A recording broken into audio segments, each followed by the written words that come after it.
whispered Aunt Cat. A royal birthday gift. Prince Eric's birthday. Tom looked in the royal ballroom, staring at how brown the sun is. Sandbags were body flowers on the tables. What's going on? Tom asked.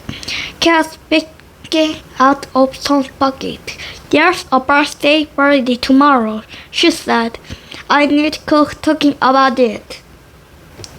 Whose birthday it is? Tom asked. Prince Eric's, Cat said.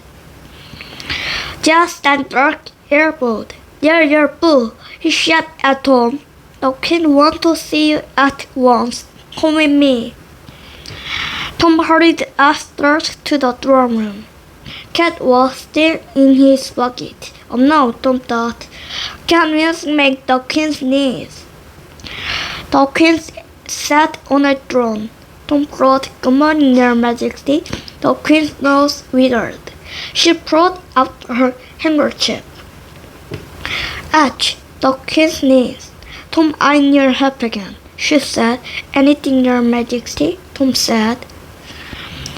The Queen blew her nose. Prince Eric's birthday is tomorrow, she said, and I need a special gift for him. What does Prince Eric want? Tom asked. Prince Eric loves animals, the Queen said. He wants a pet. I want to get him a dog. A dog? Tom repeated. Yes. A red smell came from Tom's bucket. Then he brought swing, sharp cat claws.